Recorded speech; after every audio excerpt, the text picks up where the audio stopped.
Hello and welcome friends, स्वागत है आपका ब्रिलियंट आंसर में। आज हम लोग डिस्कस करेंगे जो आज 12th क्लास का केमिस्ट्री पेपर हुआ है ना। तो उसके क्वेश्चंस के आंसर्स। पहले पेपर के बारे में कुछ बता दूं। इस पेपर में टोटल 55 क्वेश्चंस है, जिसमें से आपको 45 ही अटेम्प्ट करने थे। सारे क्वेश्चंस के इक्वल नंबर है, 3 सेक्शन में डिवाइडेड है, section A, section B, section C. ठीक है। हर एक सेक्शन, जैसे सेक्शन ए कंटेन करता है 25 क्वेश्चन, जिसमें से आपको सिर्फ 20 अटेम्प्ट करने थे। सेक्शन बी 24 क्वेश्चन, जिसमें से आपको सिर्फ 20 अटेम्प्ट करने हैं। और सेक्शन सी में 6 क्वेश्चन, जिसमें से आपको 5 अटेम्प्ट करने हैं। ठीक है, हो गया। अच्छा, इसमें बोल रहा है कि जो पहले 20 क्वेश्चन जो सेक्शन ए में अटेम्प्ट किए हैं और सेक्शन बी में पहले 5 क्वेश्चन अटेम्प्ट करना है। और अच्छा, सेक्शन ए, सेक्शन बी और सेक्शन सी में जो तुमने पहले क्वेश्चंस अटेम्प्ट करोगे, जितने जितने अटेम्प्ट करने, सिर्फ उन्हीं का वैल्यूड होगा, यानी उन्हीं का वैल्यूएशन होगा, बाकी का नहीं होगा। ठीक है। जैसे आपने मान के चलो शुरुआत से 21 क्वेश्चन कर दिया और आप सोचोगे अरे यार पहले वाले को छोड़ देंगे, लास्ट का 20, तो नहीं, शुरुआत का 20 ही वैल्यूड होगा। ठीक है, याद रखना इसको। ठीक। और जैसे ऑब्वियसली नो नेगेटिव मार्किंग नहीं है, और ये तो सबसे बेस्ट पार्ट है, नेगेटिव मार्किंग नहीं है। चलो बिना टाइम वेस्ट किए सेक्शन ए स्टार्ट करते हैं। सबसे पहला क्वेश्चन पूछा है, which of the following pair will not form an ideal solution. कौन सा पेयर आइडियल सॉल्यूशन नहीं बनाएगा। तो भाई याद रखना, जिसमें भी हाइड्रोजन बॉन्डिंग बनता है वो आइडियल सॉल्यूशन नहीं बनाता। ठीक है, वो नॉन आइडियल सॉल्यूशन की कैटेगरी में चल देता है। ठीक है, तो देखो बेंजीन और टॉलिन, इसके बीच में हाइड्रोजन बॉन्डिंग नहीं बनता। ठीक है, will not form ideal solution, यानी सिंपल भाषा में बोले तो नॉन आइडियल कौन बनाएगा, यानी सिंपल भाषा में किसके बीच में हाइड्रोजन बॉन्डिंग बनेगा। बेंजीन के में भी नहीं बनेगा, हेक्सेन हेप्टेन में भी नहीं बनेगा, ब्रोमो इथेन क्लोरो में भी नहीं बनेगा, बनेगा इथेनॉल और एसीटोन में। ठीक है, तो ये पहला आंसर सही है कि इथेनॉल और एसीटोन में ही आइडियल सॉल्यूशन नहीं बनेगा, ये नॉन आइडियल बनेगा। वैसे आपको बता दूं, ये पॉजिटिव डेविएटेड सॉल्यूशन बनेगा। ठीक है, next question number second. Question number second बोल रहा है, क्या होगा जब NaCl को अपन SrCl2 में डॉप करेंगे। ये एग्जांपल तुम्हारे एनसीईआरटी से लिया गया है, इंप्योरिटी डिफेक्ट से। और इसमें एफ सेंटर क्रिएट नहीं होता, इसमें क्रिएट होता है कैटायन वैकेंसीज। ठीक है, क्योंकि यहां पर Sr के पास +2 चार्ज होता है और Na के पास +1 चार्ज है। तो हर एक SrCl2 मतलब हर एक Sr+2 आयन 2 Na को हटाएगा और एक की जगह में चल देगा, तो एक तो वैकेंट हो जाएगा ना, इसीलिए उसको बोलते हैं कैटायन वैकेंसीज, ये क्रिएट करेगा। ठीक है, नेक्स्ट क्वेश्चन है, the structure of oleum is. अगर आपको ओलियम का फॉर्मूला भी पता है ना तो आप मार सकते हो तुक्का। H2S2O7 होता है ओलियम का फॉर्मूला। इसमें कहीं पर भी H2 नहीं दिया है, यहाँ पर H2 दिया है। H2O 1 2 3 4 5 6 7 8 हो गया, ये नहीं है, ये आंसर है। ठीक है, अगर आपको फॉर्मूला भी पता हो ना तो भी आप इसको आंसर मार सकते थे। Next question number 4, the COC bond angle in ether molecule is. अच्छा, आपको एक बात बता दूं, जो ईथर मॉलिक्यूल होता है उसमें जो ऑक्सीजन होता है ना, वो टेट्राहाइड्रल ज्योमेट्री रखता है, sp3 हाइब्रिडाइजेशन। और बाकी जो दो रहते हैं वो उसके लोन पेयर ऑक्यूपाई करते हैं। तो इन दोनों के बीच का एंगल, वैसे एक टेट्राहाइड्रल के बीच का एंगल 109 डिग्री के आसपास होता है। ठीक है, और यहाँ पर ये क्योंकि टेट्राहाइड्रल बन रहा है और इसके बॉन्ड के बीच में रिपल्शन हैवी मॉलिक्यूल्स होते हैं, जिसकी वजह से bond angle approximately 111 degree, approximately कितना, 111 डिग्री के आसपास एक्सटेंड हो जाता है। और जैसे जैसे मॉलिक्यूल का साइज बढ़ते जाएगा ये और एक्सटेंड होते जाएगा। ठीक है, तो इसका आंसर 180 डिग्री नहीं होगा, 111 डिग्री होगा। ठीक है, next question, question number 5, which of the following reagent will not convert ethyl alcohol into ethyl chloride। Ethyl alcohol होता है C2H5OH, है ना। अगर इसको मैं और ऐसा लिखूं तो मैं इसका फॉर्मूला को लिख सकता हूं, एक मिनट ना, इसको मैं लिख देता हूं CH3CH2OH, है ना। इसको मेरे को कन्वर्ट करना है किसमें, CH3CH2Cl में, यानी इथाइल क्लोराइड में।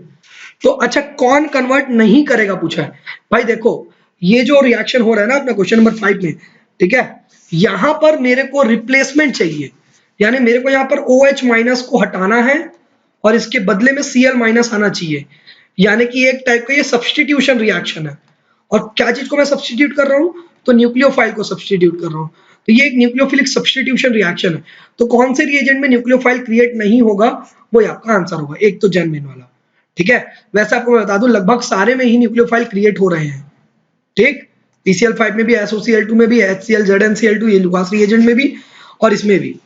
लेकिन दिक्कत यहां पर ये है, ध्यान देकर सुनना, यहां पर ये जो NaCl है, जब ये NaCl के साथ रिएक्ट करता है ना, तो ये रिएक्ट तो करेगा नो डाउट, लेकिन ये न्यूक्लियोफिलिक सब्स्टिट्यूशन प्रिफर नहीं करता, ये कर देता है इलेक्ट्रोफिलिक सब्स्टिट्यूशन प्रिफर, और इससे प्रोडक्ट बन जाता है सोडियम इथॉक्साइड, जो कि होता है कुछ इस टाइप से CH3CH2ONA। ठीक है, और ये मोस्ट कॉमन रिएक्शन है जो हम लोग पढ़ रहे थे ना, तो इसको हम लोग 4-5 बार पढ़े हैं इसको, कि NaCl के साथ जब OH वाला ग्रुप रिएक्ट करता है अल्कोहल वाला ग्रुप, तो सोडियम इथॉक्साइड बनाता है करके। ठीक है, तो ये गलत नहीं होना चाहिए आपका। नेक्स्ट क्वेश्चन, नेक्स्ट क्वेश्चन है आपका एक, नेक्स्ट क्वेश्चन है आपका क्वेश्चन नंबर 6। कर्सर कहां गया भाई?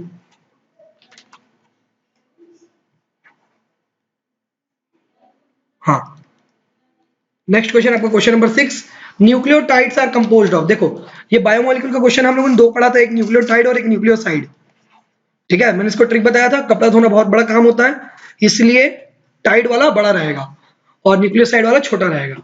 ठीक है, क्योंकि साइड में पड़ा हुआ है तो छोटा है वो। टाइड यानी कपड़ा धोना बहुत बड़ा काम है, इसलिए टाइड से अपने याद किए थे इसको कि न्यूक्लियोटाइड बड़ा होगा। बड़ा होगा इसके अंदर माने 3 चीजें होंगी, क्या क्या होंगी? एक तो सुगर होगा, एक नाइट्रोजनियस बेस होगा और एक फॉस्फेट ग्रुप होगा। तो तीनों जिसके अंदर प्रेजेंट होगा वही आपका न्यूक्लियोटाइड है। ठीक है, तो option D. Next, the oxidation state of -3 is least stable. आपको वैसे बता दूं ये सारे के सारे क्या है पता है आपको? ग्रुप है एक, नाइट्रोजन, फास्फोरस, आर्सेनिक, एंटीमनी और बिस्मथ। डाउन द ग्रुप जैसे आप लोग आते हैं पॉजिटिव ऑक्सीडेशन स्टेट की स्टेबिलिटी बढ़ती है, ना कि नेगेटिव की। तो सबसे लीस्ट स्टेबल होगा बिस्मथ का, और वैसे भी इसके पास मेटेलिक कैरेक्टर होता है, तो ये माइनस ऑक्सीडेशन स्टेट शो नहीं करता, प्लस करेगा।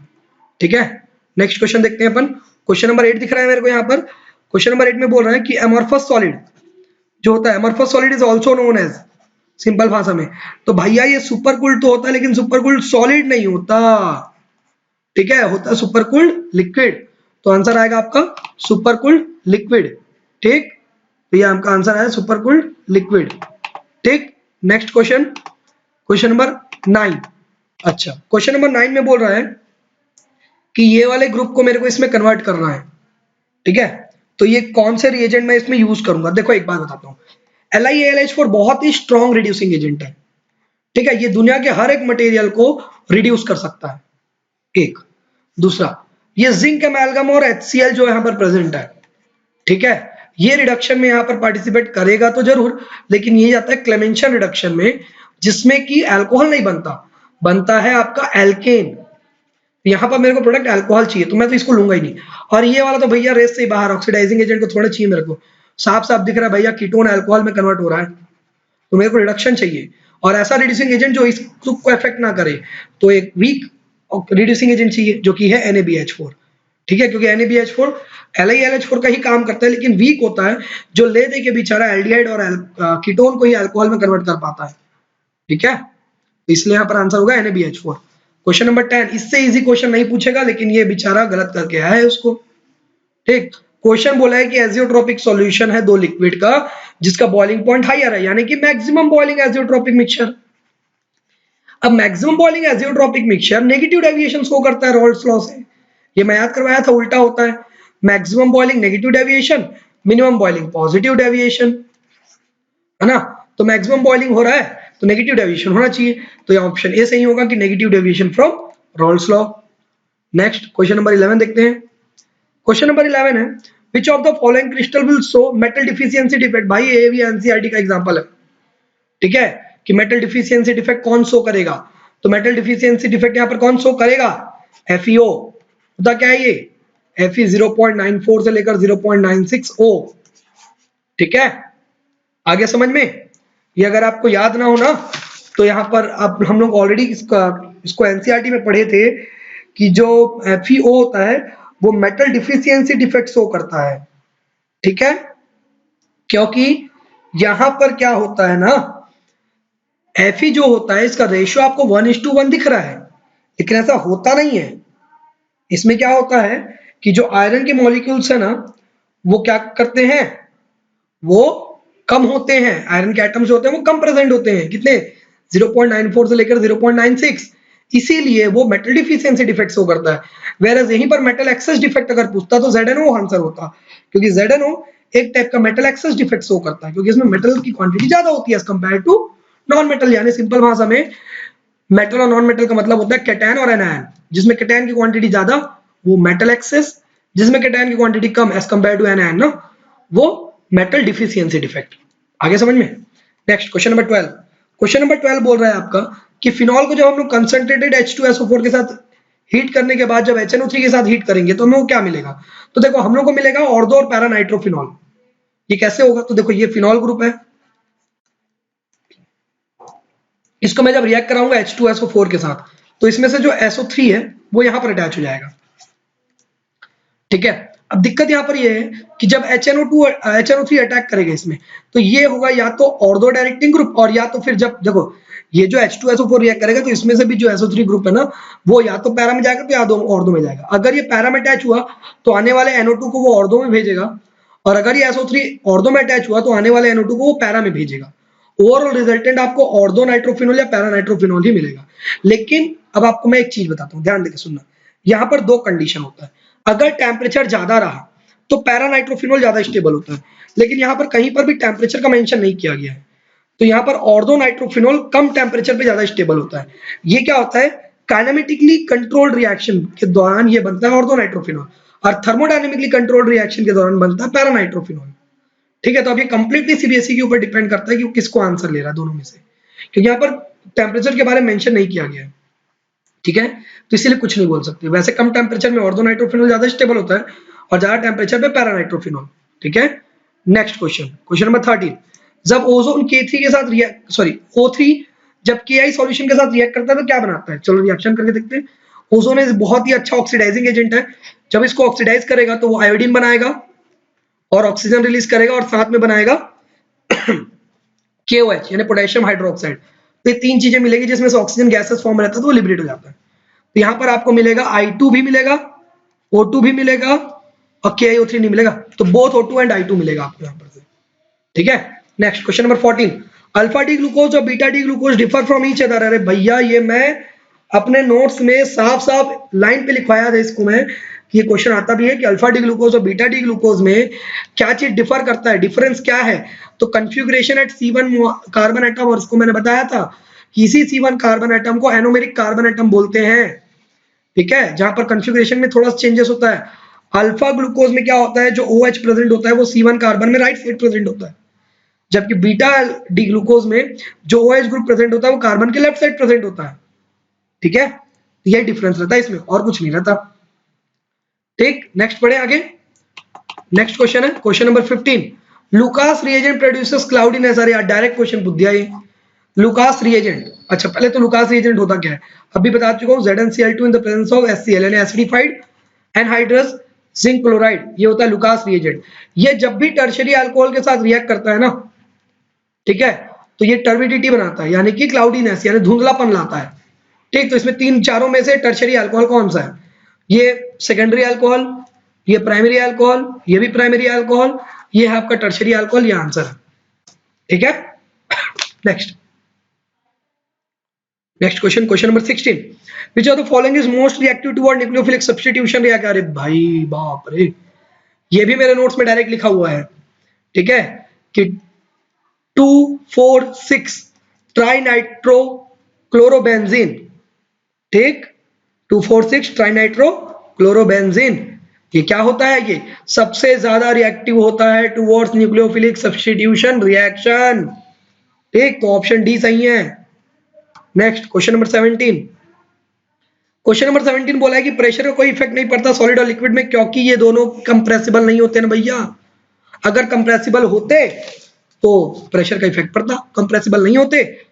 एक मिनट, कंप्रेसिबल नहीं होते, अरे हाईली कंप्रेसिबल नहीं भैया, कंप्रेसिबल नहीं होते, हाईली इनकंप्रेसिबल, तो यही आंसर सही है। चलो ठीक, नेक्स्ट क्वेश्चन नंबर 18।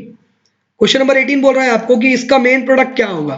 तो एक बात याद रखना, जब ब्रोमीन के साथ इसको रिएक्ट कराएंगे ना अपन, ठीक है, तो यहाँ पर जो नाइट्रो ग्रुप प्रेजेंट होता है ना इसके साथ में, बेंजीन रिंग के साथ में, तो ये होता है मेटा डायरेक्टिंग ग्रुप। ठीक है, नाइट्रो ग्रुप जो बेंजीन में प्रेजेंट होता है वो होता है मेटा डायरेक्टिंग ग्रुप। तो ब्रोमीन जो अटैच होगा वो मेटा पोजीशन पे अटैच होगा नाइट्रो से, यानी कि या तो यहां पर और या तो यहां पर, यहीं पर ही ब्रोमीन अटैच हो सकता है। ठीक है, और यहां पर क्या होगा, यहां पर होगा आपका इलेक्ट्रोफिलिक सब्स्टिट्यूशन रिएक्शन।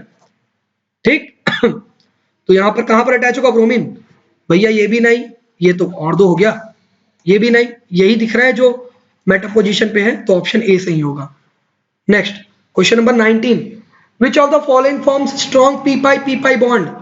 अरे भैया ये चारों में से नाइट्रोजन ही बनाता है बस, ठीक, ज्यादा बाकी का कोई पंचायत ही नहीं है। Which of the following halogen can replace all other halogen from their halide compound.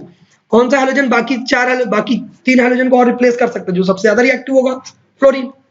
Functional unit present in protein molecule. अच्छा प्रोटीन बनता किससे है, एमिनो एसिड से, तो कायदे से प्रोटीन का फंक्शनल यूनिट होगा amino acid.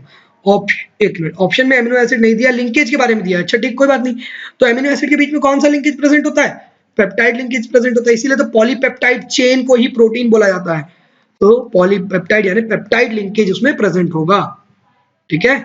Next question number 22, the boiling point of helium is due to. मैं पहले ही बता चुका हूं कि बॉइलिंग पॉइंट किसी भी एटम मॉलिक्यूल कंपाउंड का डिपेंड करता है उसके बीच में प्रेजेंट फोर्स ऑफ अट्रैक्शन के ऊपर।